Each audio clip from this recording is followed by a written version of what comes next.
Hello student, स्वागत है आप सभी का पॉली वाला टेक्निक के एक नए वीडियो में। और बात करने वाले हैं इस वीडियो में B2P सेकेंड ईयर और फाइनल ईयर के एडमिशन के डेट के बारे में कि आपको एडमिशन वगैरह कब तक कराना है। और खास करके विशेष करके ये वीडियो उन स्टूडेंट्स के लिए है जो कह लिए कि फेल हो गए हैं, जिनकी कह लिए कि ईयर बैक लग गई है। उनके सामने कई प्रकार की समस्याएं हैं। जैसे कॉलेज से आपको नोटिस मिल गया होगा कि हाँ, आप फीस वगैरह जमा कर लीजिए, एडमिशन वगैरह करा लीजिए।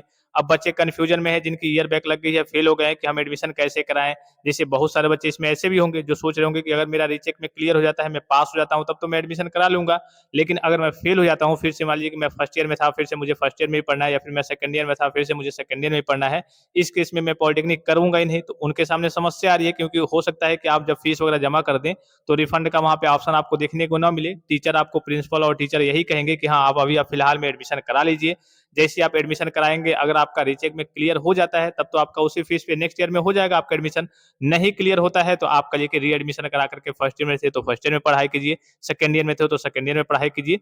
अब बच्चों के सामने ये समस्या आ रही है, बच्चे लगातार पूछ भी रहे हैं कि सर, क्या रीचेक के बाद भी बच्चों का एडमिशन वगैरह हो जाएगा या फिर नहीं। तो रीचेक के रिजल्ट की स्थिति मैंने आपको बता दी है कि रक्षाबंधन के आसपास आपको हो सकता है 2 दिन पहले या फिर 2 दिन बाद में आपको अपना रीचेक का रिजल्ट वगैरह देखने को मिल जाएगा। तो क्या रीचेक के बाद भी एडमिशन होगा या फिर नहीं, तो इसका सीधा और सिंपल सा जवाब है कि हाँ, रीचेक के बाद भी आपको एक बार, जो बच्चे कह लिए कि आप, जो बच्चे डाउट्स में रहते हैं कि भाई मेरा क्लियर होगा कि नहीं होगा, अगर होगा तभी मैं पॉलिटेक्निक करूंगा, तभी मैं पॉलिटेक्निक करूंगा, नहीं होगा क्लियर तो मैं क्या करूंगा, पॉलिटेक्निक को स्किप कर दूंगा, छोड़ दूंगा। हो सकता है कि नेक्स्ट ईयर जाकर के अपना लेटरल एंट्री के थ्रू एडमिशन लूंगा, या फिर कोई और काम करूंगा, मतलब पॉलिटेक्निक छोड़ दूंगा। तो इस केस में वो बच्चे अभी एडमिशन नहीं लेते हैं कि भाई मैं अपना क्यों पैसा वेस्ट करूं, क्यों फीस जमा करूं, जब स्थिति क्लियर ही नहीं है। तो वो रीचेक कराए हैं, रीचेक का रिजल्ट आ जाएगा, उसके बाद से वो सोच रहे होंगे कि एडमिशन लेने के लिए।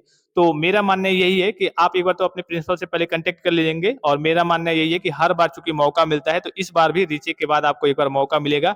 हाँ, अभी फिलहाल में आपका एडमिशन वगैरह हो रहा होगा, कॉलेज वाले फोर्स कर रहे होंगे कि हाँ, एडमिशन वगैरह करा लीजिए। लेकिन अगर आप नहीं भी कराते हैं तो रीचेक के बाद भी एक बार आपको मौका दिया जाता है कि हाँ, जो बच्चे एडमिशन नहीं करा पाए थे, पास हो गए हैं, तो एडमिशन करा लीजिए। या फिर फेल भी हो गए हैं, कहिए कि वही स्थिति है, तो री एडमिशन कराना चाहते हैं तो री एडमिशन भी करा सकते हैं। छोड़ना चाहते हैं तब तो कोई दिक्कत नहीं, आप डायरेक्टली छोड़ सकते हैं। तो एक बार इसके लिए आप अपने कॉलेज के प्रिंसिपल से भी कांटेक्ट कर लेंगे। और रीचेक के बाद भी आपको एक मौका निश्चित तौर पे मिलेगा। लेकिन मैं यही कहूंगा कि आपको ज्यादा रिस्क नहीं लेना है।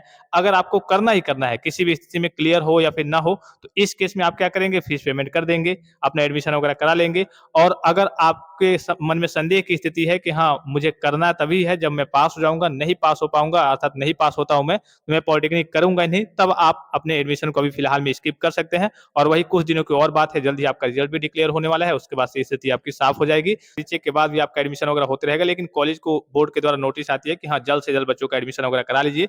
तो वो उसी डेट में कोशिश करते हैं कि जल्द से जल्द करा लिया जाए। और यहाँ पे समस्या आ रही है रीचेक वाले बच्चों के सामने, तो उनको थोड़ा सा कलिए समय, हालांकि बोर्ड को भी देना चाहिए रीचेक वाले बच्चों को कि हाँ, चलिए, जब रीचेक में आपकी स्थिति क्लियर हो जाती है, जिन बच्चों को ईयर बैक लगी है, फेल हुए हैं, वो उस हिसाब से अपना सोचेंगे, सोच विचार करके कराना होगा तो कराएंगे, नहीं कराना होगा तो नहीं कराएंगे।